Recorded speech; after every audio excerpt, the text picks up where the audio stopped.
আসসালামু আলাইকুম। রাত ৮টার সংবাদে আপনাদেরকে জানাই স্বাগতম। আজকের মূল বিষয় হলো ইয়াজুজ ও মাজুজকে নিয়ে বিশ্লেষণ করা, গভীরভাবে এই বিষয় নিয়ে পর্যবেক্ষণ করা। তো আসেন আমরা সাধারণ জ্ঞান দিয়ে অসাধারণ বিষয় জানা যাক। তো চলেন। ইয়াজুজ ও মাজুজ দেশে বিপর্যয় সৃষ্টি করেছে। তো বাদশাহ জুলকারনাইন যখন ওই অঞ্চলে গিয়েছিল, তৃতীয় সফর, এক সফরে ইয়াজুজ মাজুজ ছিল না, দ্বিতীয় সফরও ইয়াজুজ মাজুজ ছিল না, তৃতীয় সফরের সময় ইয়াজুজ মাজুজ পাইল।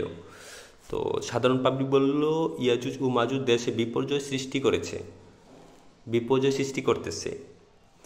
অতঃপর জুলকারনাইন একটি প্রাচীর নির্মাণ করে দিয়েছে। প্রাচীর নির্মাণ করে দিল। গুহাবাসীরা ৩০৯ বছর ছিল। দেখেন, এখানে বোঝার একটা বিষয় হলো গুহাবাসীগুলা আর ইয়াজুজ মাজুজ বিষয়গুলা। দেখেন, আল্লাহ পাক বলতেছে গুহায় আমি ৩০৯ বছর আমি এই গুহায় যুবকদেরকে ঘুমন্ত অবস্থায় রাখলাম। আর ইয়াজুজ মাজুজ বিষয়টা হলো তাদেরকে একটা প্রাচীর নির্মাণ করে দিয়ে বন্ধ করে দিল। দুইটা কিন্তু দুই রকম। এক হলো গুহায় তাদেরকে আশ্রয় নিতে বাধ্য করলো এবং কি আল্লাহ তাদেরকে ৩০৯ বছর ঘুম পাড়ে রাখলো। আর ইয়াজুজ মাজুজ বিষয়টা হলো তাদেরকে একটা প্রাচীর দিয়া এই পাশ থেকে ওই পাশ আসার রাস্তা বন্ধ করে দিল। এটা কীভাবে দেখেন, যদি আমরা সাধারণ দৃষ্টিকোণে বলতে চাই, আজ থেকে কত ওইদিক দিয়ে এদিক দিয়ে এলো ২৫ বছর, এদিক দিয়ে এলো ৩০ বছর, ৫৫ বছর, না ৫০ বছর। আজ থেকে ১৯৭১ সালে বাংলাদেশ কি স্বাধীন হয়। ১৯৭১ সালে বাংলাদেশ স্বাধীন হয়। ওকে, ডান। তো কেন স্বাধীন হলো?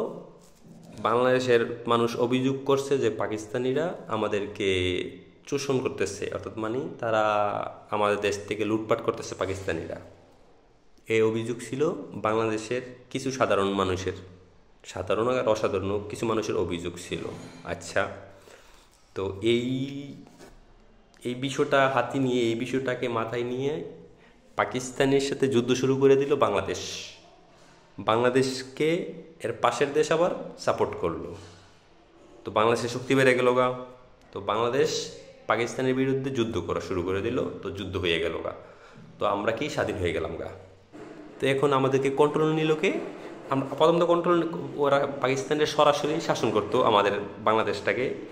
তো পাশের দেশ কিন্তু আমাদেরকে শাসন করতো না। তো এখন কি করলো? পাকিস্তানের খেদাই দিল। তো এখন বাংলাদেশের কন্ট্রোল নিল, সরাসরি কন্ট্রোল না নিয়ে পিছন থেকে কন্ট্রোল নিয়ে নিল একটা দেশ। পাকিস্তানি শেষ, এখন যুদ্ধ শেষ, সব কিছু শেষ, আর আমরা স্বাধীন। আমরা কি স্বাধীন? ওকে। তো এখন তাদেরকে তো আর আমাদেরকে তো আর ফালা রাখলে হবে না, আমাদেরকে তো কন্ট্রোল নিতে হবে। তো কীভাবে কন্ট্রোল নেবে?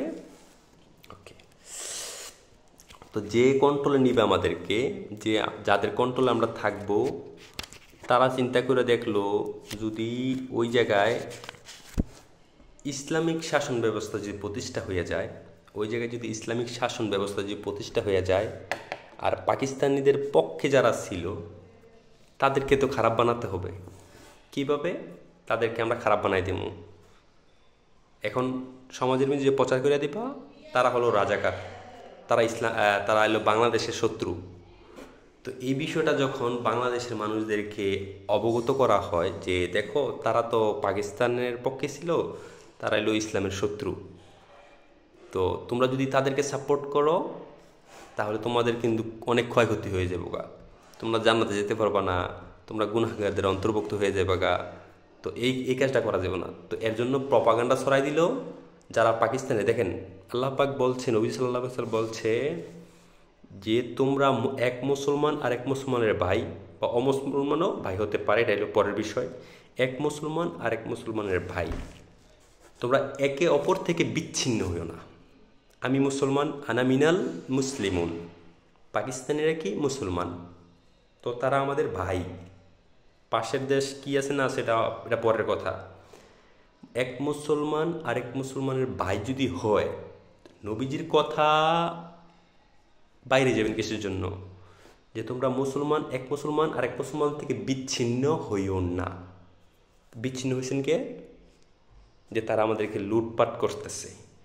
তো এই বিষয়টা কতটুক সত্য কতটুক মিথ্যা এ বিষয়ে আমরা অবগত না। যারা এই বিষয়টাকে নিয়ে ঝামেলা শুরু করছে তারা কিন্তু গুনাহগারদের অন্তর্ভুক্ত। যারা যদি আমি সঠিক জানি না যে তারা সত্যি কি তারা কি লুটপাট করছে নাকি তার থেকে কন্ট্রোলটা আমাদের পাশের দেশ নেওয়ার জন্য এই প্রপাগান্ডাগুলো ছড়াইছে। এটা কিন্তু বোঝার অনেক বিষয় আছে।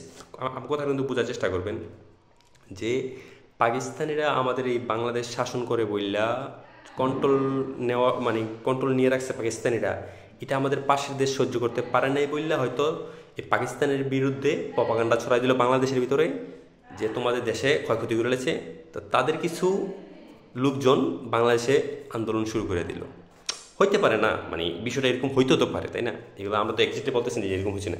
তো যাই হোক, তো বাংলাদেশ স্বাধীন হয়ে গেল গা।